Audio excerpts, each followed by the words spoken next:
Ngon quá. Ngon quá các bạn ạ. Tuyệt vời. Xin chào tất cả mọi người, chào mừng mọi người đã quay lại cả Dinology. Và hôm nay thì chúng ta đã trở lại với bếp của Dino rồi. Thực ra hôm nay ấy, mình sẽ không nấu món ăn đâu, và mình sẽ làm một thứ rất là đặc biệt. Hẳn là những ngày vừa qua thì các bạn đã biết rằng là có một sản phẩm mới mà rất nhiều bạn đã mong chờ hàng chục năm nay, cuối cùng cũng đã ra mắt.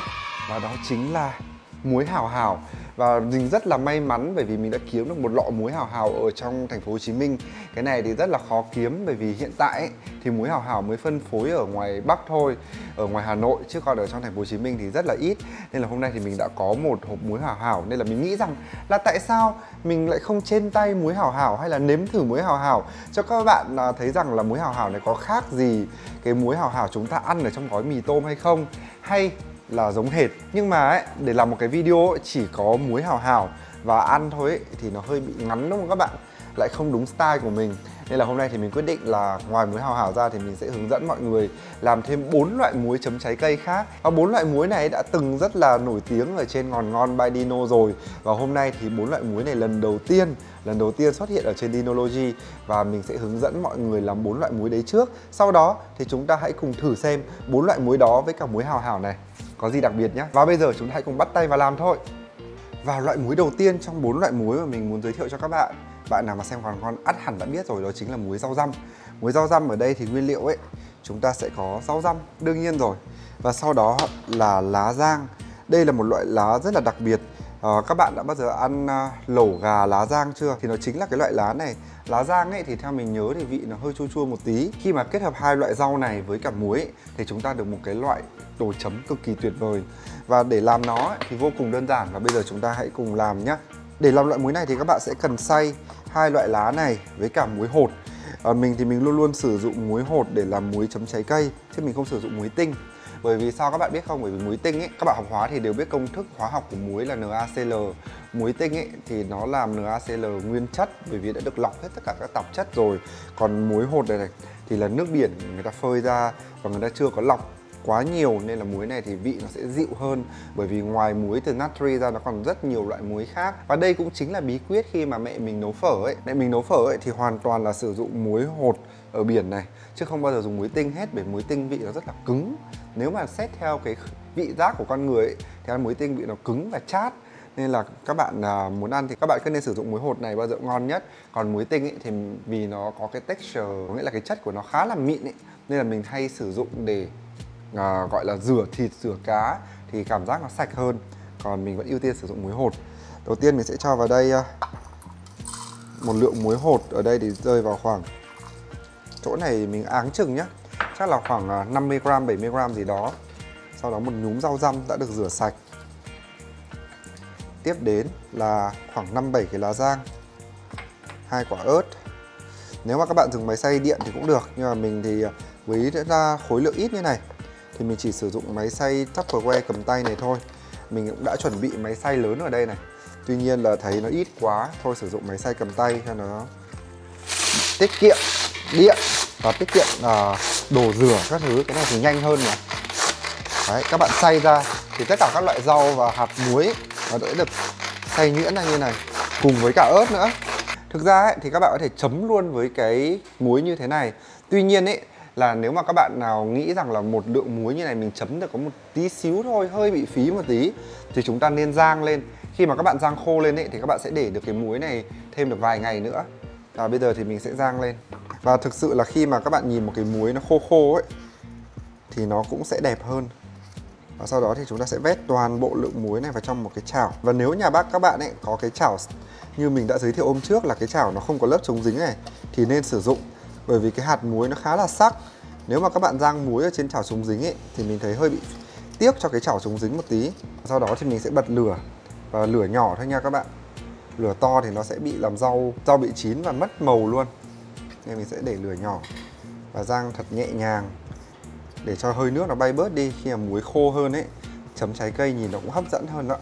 Đây là một trong những cái cách mà tạo muối chấm trái cây rất là tuyệt vời. Nên là bạn nào mà mê những loại trái cây chua, xoài, cóc, ổi ấy, thì các bạn nên làm 5 lọ muối khác nhau để trong hộp nhựa. Và đến mỗi lần ăn trái cây ấy, thì có rất nhiều option cho bạn bè mình cùng lựa chọn. Tuyệt vời đúng không? Đấy, mình mới rang một tí mà có vẻ như muối đã khô tương đối rồi đấy. Có một cách khác ấy là các bạn có thể làm cái này nó dễ dàng và giữ được màu hơn, đó chính là các bạn sẽ cho toàn bộ lượng muối này rải lên một cái khay, sau đó cho vào lò nướng để nhiệt độ thấp thôi, khoảng 50 độ. Sau đó các bạn bật quạt lên, sấy muối và cái muối nó sẽ khô và không bị mất màu của cái lá. Đấy chính là bí quyết, nhưng mà hôm nay thì mình muốn làm nhanh nên mình lại đảo ở trên chảo luôn. Ta-da! Và hôm nay thì mình rang sơ sơ cái này thôi nhá, không nó mất màu mất, để mình cũng không có nhiều thời gian lắm, chứ còn như này là ăn được rồi. Và mình sẽ để cho ra một cái chén nhỏ và chúng ta sẽ chuyển sang món muối thứ hai. Và loại muối thứ hai đó chính là muối ô mai. Cái này thì rất là nhiều bạn biết rồi và thường là mình hay mua sẵn, mình không bao giờ mình làm ở nhà cả. Tuy nhiên là hôm nay thì cũng làm cho các bạn xem, bởi vì hôm nay mình đang có sẵn một hộp ô mai mơ gừng các bạn ạ. Làm muối ô mai, tóm lại các bạn sẽ cần một chút ô mai mơ gừng là ngon nhất. Còn nếu không ấy, ở trong Nam ấy thì các bạn cứ mua xí muội cũng được. Còn mình thì mình thích ô mai mơ gừng ở ngoài Bắc của mình. Và ô mai mơ của mình ấy thì nó lại có cái hột này này, nên là sau đó thì mình sẽ phải tách hột ra. Đây là một cái công cuộc hết sức gian lao. Các bạn sẽ phải tách hột ô mai ra. Đó, là lấy thịt quả mơ đã được phơi khô cùng gừng như này, sau đó các bạn sẽ tách ra. Đó, cứ tách từng tí ra một như này. Và các bạn sẽ lấy một lượng ô mai tương đương với khoảng 30 đến 40 gram gì đó. Và đây một lúc sau thì mình đã tách được toàn bộ chỗ ô mai ra khỏi hột rồi. Và tiếp đến ấy thì mình sẽ xay cái ô mai này ra.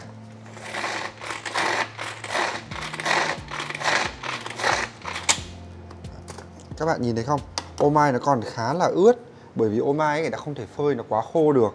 Nên là các bạn ăn muối ô mai các bạn thấy rất là khô đúng không? Chúng ta sẽ phải làm một bước tiếp theo, đó chính là phải hong cái ô mai này cho nó khô hơn một tí. Và bí quyết của mình ấy là các bạn sẽ cứ đảo cho ô mai khô một tí, sau đó mình lại xay đến khi nào mà các bạn cảm thấy là ô mai ấy nó trở nên cực kỳ khô và nó gần như bột ấy, thì lúc đó là chúng ta sẽ trộn muối các thứ vào là được. Chứ bây giờ các bạn sẽ xay luôn với muối ấy, thì nó sẽ rất là nhão và rất khó để có thể đạt được thành phẩm. Nhỏ lửa nhé, không nó dễ bị cháy lắm. Cái này là mình nhớ đến cái cảm giác giống như là người ta sao trà hay hong trà ấy. Các bạn biết lá trà từ lá trà tươi thành cái lá trà khô mà chúng ta uống ấy, người ta cũng phải làm những cái công đoạn tương tự như thế này.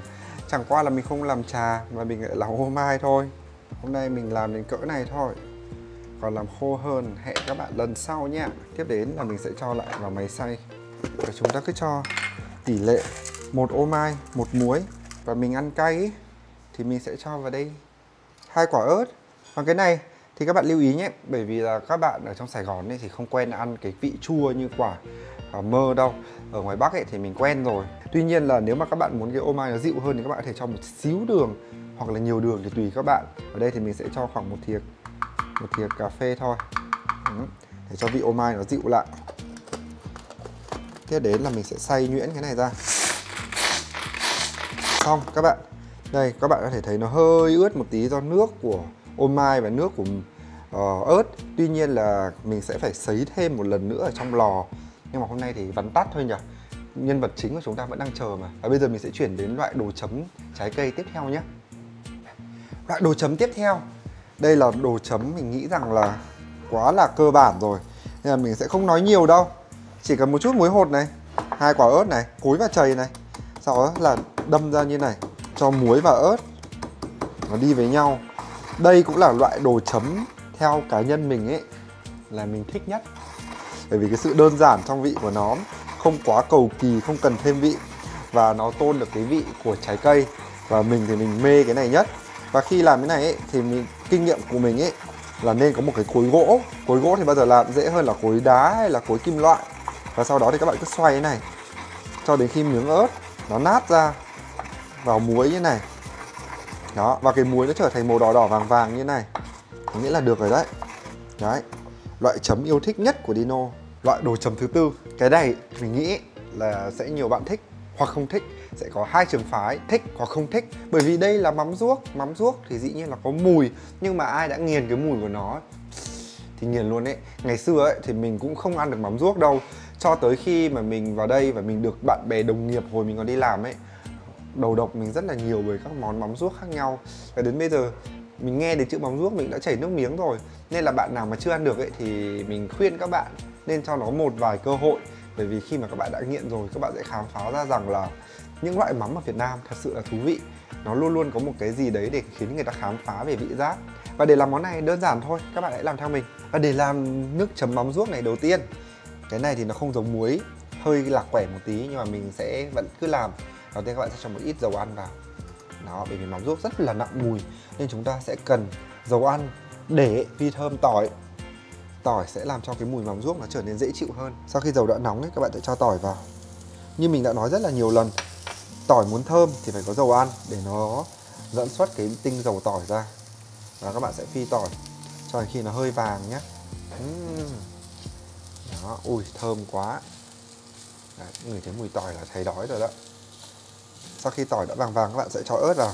Ớt thì các bạn làm nhanh thôi, không ớt nó rất là cay. Đây là mắm ruốc mình đã pha loãng với nước. Tuy nhiên là sau khi cho vào ấy thì chúng ta sẽ đun cho nó trở nên sệt lại, để nó lấy được thêm tỏi và ớt. Cái này thì nhanh thôi, bởi vì có một chút xíu à. Rồi, xong. Sau đó các bạn sẽ tắt bếp. Và cuối cùng các bạn sẽ đổ một chút nước cốt chanh lên trên. Nước cốt chanh vị chua sẽ cân lại cái vị mặn của mắm ruốc. Và nếu bạn nào thích ăn ấy thì có thể cho thêm đường, nhưng mà mình thì ok, đủ đường rồi. Thế này thôi. Và chúng ta sẽ chuyển đến món chấm tiếp theo. Đây là bonus cho các bạn. Đầu video thì mình không định làm đâu, nhưng mình nhớ ra là cái này mình làm cũng ngon nên là chúng ta sẽ làm tiếp. Và đây, món chấm thứ 5. Đây là món chấm bonus nhá.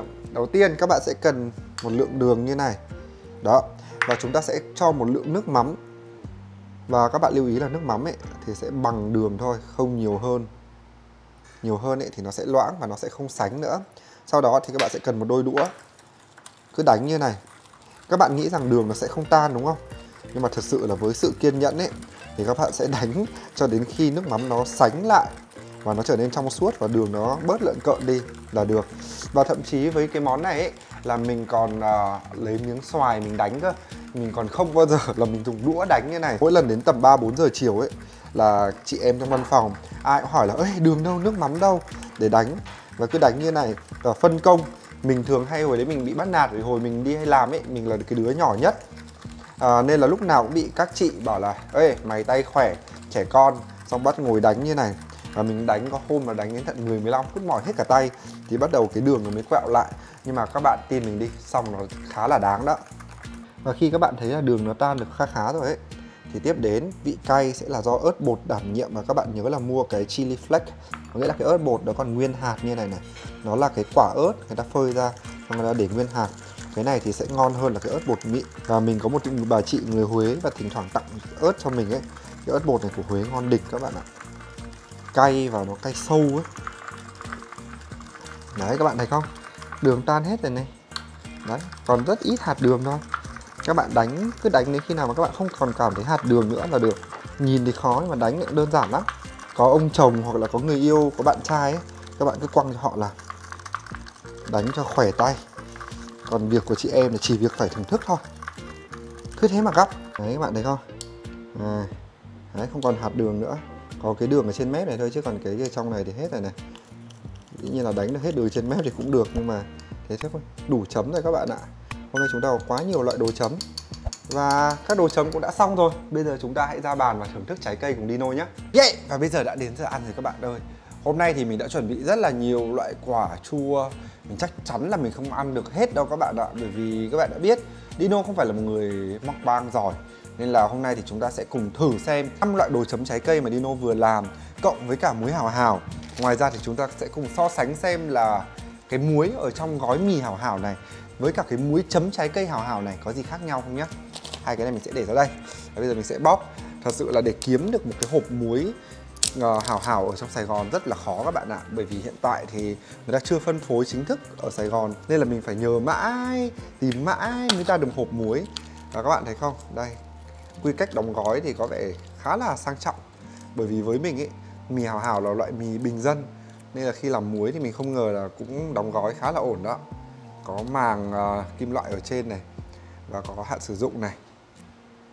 Cái mùi muối thì có vẻ giống, tuy nhiên là cảm nhận ngay từ ban đầu ấy thì mình đã thấy khác rồi. Bởi vì cái gói muối của gói mì hảo hảo ấy thì có rất là nhiều hành lá khô, nhưng mà ở đây thì mình không thấy. Có vẻ nó không được hồng như là cái gói muối trong mì thì phải. Thôi chúng ta cứ bỏ ra đây trước đã nhá. Mình sẽ bỏ ra đây một chén này. Đây là muối chấm trái cây Hảo Hảo. Và sau đó thì mình sẽ bóc một gói mì Hảo Hảo ra để lấy cái gói muối bên trong này. Cái gói muối bên trong này từng là cả gia tài của rất là nhiều bạn đúng không?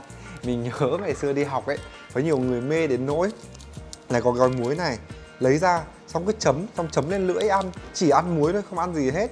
Mẹ mình thì bảo là ăn như thế rất là mọi dợ, nhưng mà trẻ con mà, đứa nào cũng thích hết. Bây giờ mình sẽ đổ gói muối này ra. Đó, đúng như mình nhớ. Các bạn thì nhìn thấy là muối Hảo Hảo trong gói ấy, mình cảm giác là màu nó đậm hơn và nó có hành. Còn cái gói này thì màu nó nhạt hơn. Và thực hư nào thì bây giờ mình cứ để đây đã. Bây giờ mình sẽ ăn muối của mình trước đã. Mình thì mình thích nhất là xoài như này, xoài giòn. Đầu tiên là chấm muối ô mai.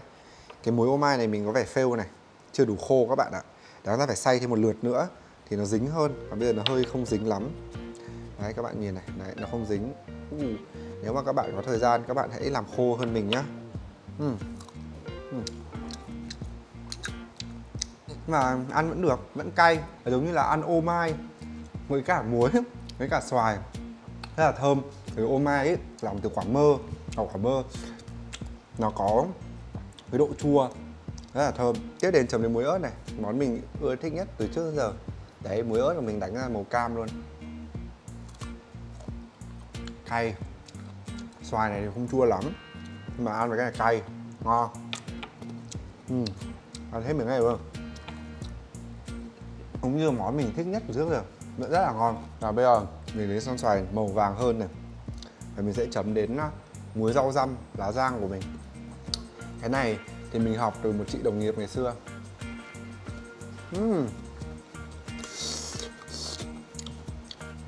Xoài chua ngon quá.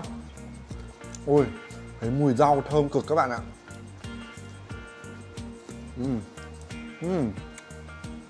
Tuyệt vời. Đã lâu mình không ăn lại, giờ ăn lại nó ngon hơn lần trước, không biết sao luôn.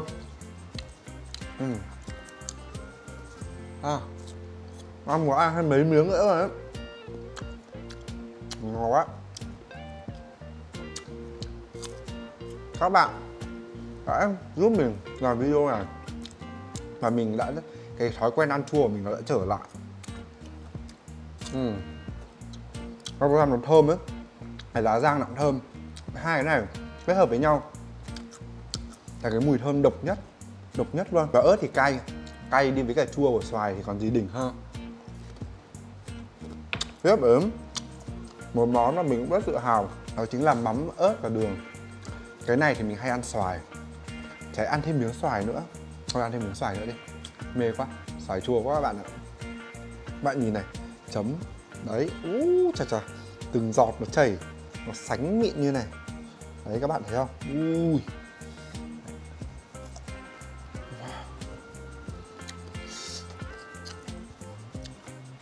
Thơm quá. Rồi, một con người nghiện nước mắm nữa thôi mà được ăn cái này, mình có thể ăn cả đĩa tất cả chỗ này với món này mất. Hôm nay món muối ớt bị hạ một bậc bởi vì món mắm ngon quá.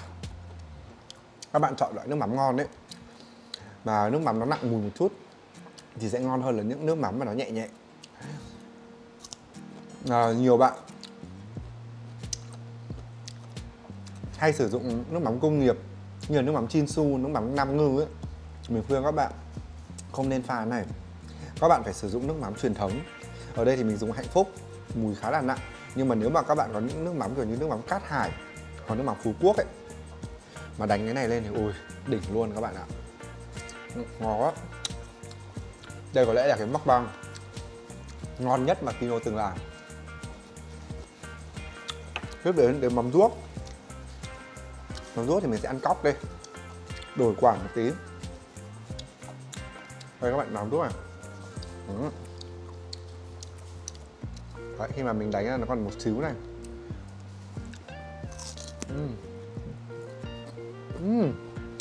Ngon quá. Mùi tỏi rất là thơm. Mà khi nào cân lại cái mùi mắm ruốc á, nặng mùi mà có tỏi, rất là dễ chịu. Rồi, ngon quá. Ăn với cóc cực kỳ hợp luôn. Cóc có giòn. Đó, chua lắm. Hôm nay làm được khá nhiều món ngon.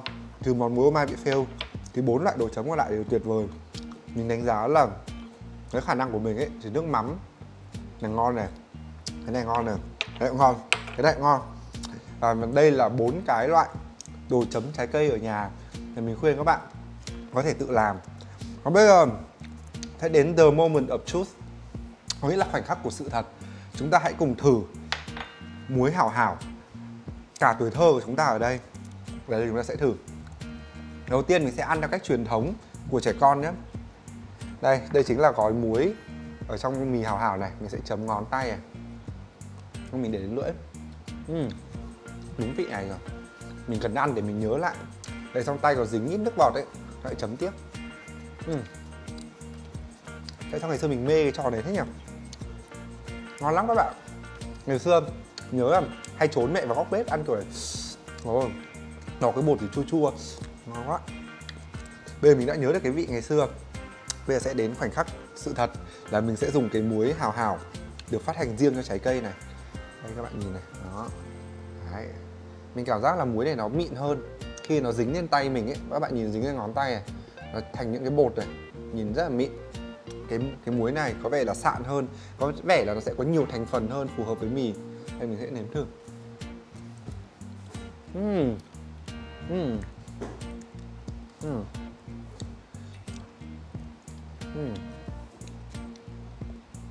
Giống mà lại khác.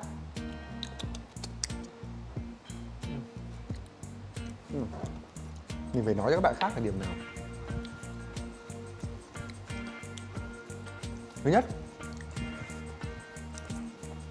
mình cảm giác là cái hạt muối này lớn hơn, hoặc là nó có nhiều cái thành phần hơn, cảm giác là ăn nó sạn hơn. Còn cái muối này thì nó mịn hơn. Và mình cảm giác là cái muối hảo hảo chấm trái cây này, người ta cho nhiều cái hạt axit hơn nên là ăn nó chua hơn, hợp chấm trái cây hơn. Ok, cơ bản là như vậy. Nhưng mà mình cảm thấy rằng là thiếu cái hành ấy. Cái cảm giác nó không được như cũ nữa. Có vẻ là người ta sẽ thấy rằng là hành sẽ không hợp để ăn trái cây. Nhưng mà với cái kinh nghiệm của mình đã quá lâu năm mình ăn cái muối hảo hảo có hành rồi, mình vẫn kỳ vọng là nó có cả hành khô. Kỳ không? Mình nghĩ là có hành khô ngon hơn. Và bây giờ mình sẽ ăn trái cây. Vừa nãy đã ăn xoài, ăn cóc rồi, ăn ổi đi. Ổi trắng hay ổi hồng đây. Bây giờ ăn ổi đi, ổi trắng hay ổi hồng đây. Đây, ổi. Chấm muối cũ trước nhá. Vẫn ngon như ngày nào. Vẫn là cảm giác gia tài.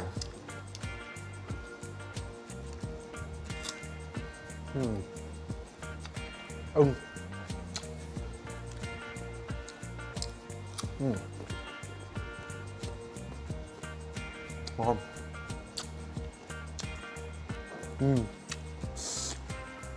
Chua. Ngon. Rồi. Ngon thật đấy. Phải nói thật với các bạn là lâu lắm rồi mình mới quay lại ăn nhiều trái cây như này. Bởi vì hiện tại mình ăn kiêng, mình muốn build cơ bắp nó lên nhiều á. Mình ăn rất là nhiều đạm, nên là mình ăn nhiều đạm quá. Trong phần nào đấy thì mình lại không ăn trái cây, bởi vì mình cảm giác là ăn trái cây bị mất thời gian, trong khi mình phải nạp rất là nhiều năng lượng vào người. Mà hôm nay ăn lại cảm giác ngon trở lại. Bây giờ mình sẽ thử cái muối hào hào ở đây. Đấy, chấm đẫm này, các bạn nhìn thấy không? Rõ ràng là khi chấm trái cây ấy, cái muối này nó bám lên cái miếng trái cây nó dễ hơn. Các bạn nhìn này, nó bám dễ hơn là cái miếng kia. Bây giờ mình sẽ chấm vào cái đầu này. Đấy, mình chấm rất là kỹ nha các bạn. Đấy, mình thấy cái độ bám của cái muối này nó tốt hơn muối này, chứng tỏ là nó mịn hơn.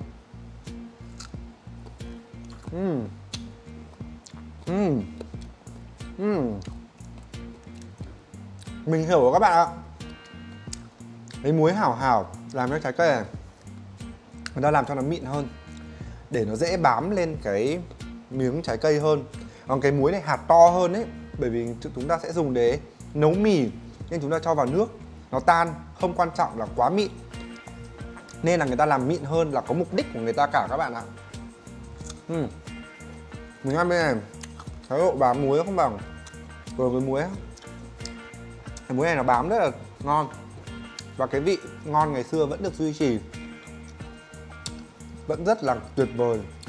Bây giờ kho báu chúng ta có thể mua được cả hộp này, chứ không chỉ là phải dành từng miếng nữa. Nó tuyệt vời. Chua.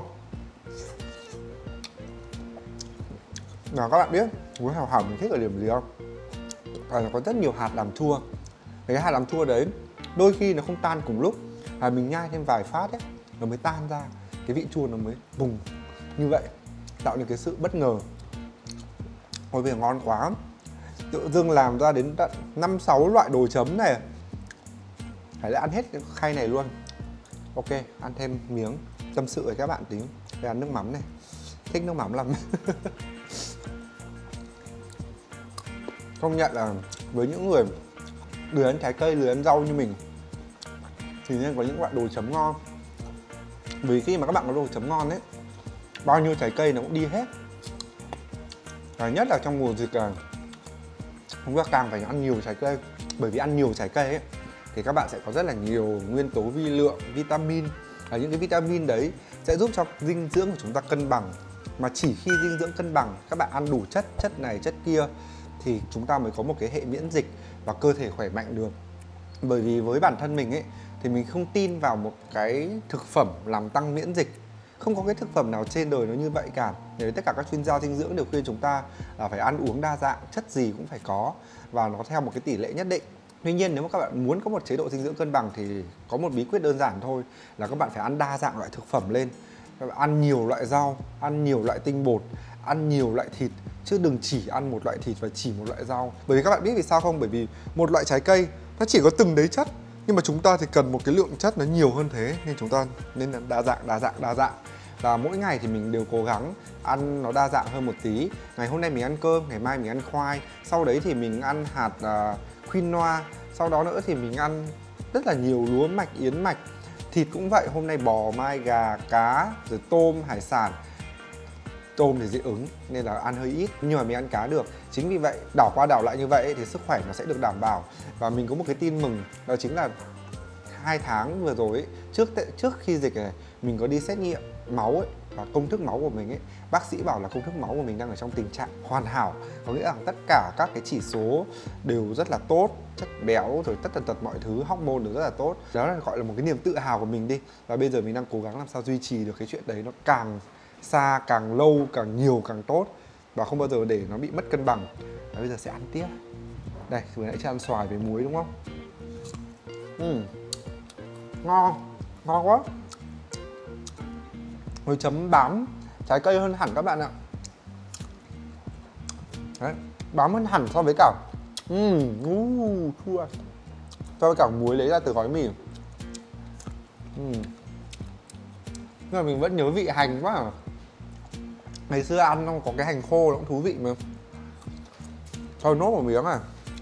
Bây giờ chấm lại muối ớt. Ăn những cái vị nó phức tạp rồi, bây giờ ăn lại cái vị đơn giản. Vẫn ngon. Đúng là perfect ấy. Chúng ta sẽ có tất cả những loại này trên bàn. Mình sẽ đặt đây là buffet trái cây chấm theo kiểu Việt Nam. Và nhiều khi là chúng ta có thể làm cái này thành một món ăn ở trong nhà hàng là sao, cho các bạn bè nước ngoài ăn. Mình nghĩ đây cũng là một cái concept hay. Biết đâu sau này mình lại làm cái món này nhỉ, làm buffet trái cây với rất nhiều loại đồ chấm khác nhau, như ăn lẩu á. Nước mắm của tôi ngon quá, thôi cho một miếng nữa. Ngon quá. Mà ăn nhiều đồ chua này ấy, mà đang đói, sợ tao dạ dày không ta? Thôi kệ, ngon quá. Mắm ruốc ngon. Mà cái muối chấm hào nó đặc biệt thật sự, đó chính là ở cái hạt chua. Các bạn ăn trái cây chua như này rồi không? Xoài mình khá là chua, nhưng mà khi mà các bạn cắn vào, một lúc sau cái hạt chua trong này nó mới tan.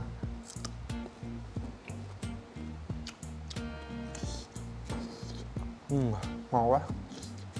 Ngon quá các bạn ạ. Tuyệt vời. Ok, vậy là hôm nay thì mình đã hoàn thành xong cái bữa đồ ăn của mình. Có lẽ là me thì mình chưa ăn.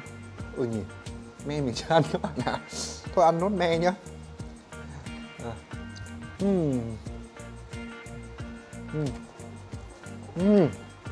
Rồi, ngon kinh khủng ấy. Lần đầu tiên mình ăn cái me non này luôn. Ngon quá. Ăn nó hơi dơ một tí, nhưng mà ngon các bạn. Ui, ngon quá. Hôm nay mình chuẩn bị, mình biết rằng các bạn hay ăn me. Mình ấy thì mình cứ nghĩ cái me ngọt của Thái. Chua, chua, chua, nhưng mà ngon. Ôi, ngon quá. Ngon quá. Rồi mình rất sợ cái me ngọt. Cái me ngọt nó vừa dính, nó vừa ngọt. Nhưng mà hôm nay ăn cái me non này, đỉnh luôn. Mình nghĩ rằng me non này chấm với cả muối hảo 10 điểm. Nhưng mà có lẽ là chấm với nước mắm cũng ngon. Hay thử nhỉ? Nhưng mà thôi, cái này bí mật. Bí mật này ấy, thì các bạn sẽ phải tự khám phá thôi. Các bạn hãy tự làm tất cả những đồ chấm theo Dino. Và sau đó hãy làm một mâm buffet trái cây này và ăn thử ở nhà. Mình nghĩ rằng đây là một cái món ăn vặt khá là ok. Bởi vì trái cây này thì toàn là trái cây chua, ít đường và chúng ta sẽ giảm cân được, cũng tăng được vị giác. Và đây là một gợi ý mình nghĩ rằng tất cả các bạn nữ sẽ thích. Và nếu mà các bạn nam đang xem video này ấy, thì hãy cố gắng làm một bữa buffet này cho bạn gái của mình đi. Bởi vì mình tin rằng con đường ngắn nhất dẫn đến trái tim đó chính là qua dạ dày. Và chắc chắn rằng cô nàng các bạn sẽ đổ đó. Còn bây giờ thì Dino xin chào và hẹn gặp lại mọi người trong những video tiếp theo. Mọi người nhớ like video này, share video này, subscribe kênh của Dino và thậm chí là follow những tài khoản mạng xã hội khác của Dino như là Instagram, TikTok. Và chúng ta sẽ gặp lại nhau trong một video gần nhất. Các bạn hãy subscribe nhé, cái đấy là quan trọng nhất. Còn bây giờ, tạm biệt, bye bye.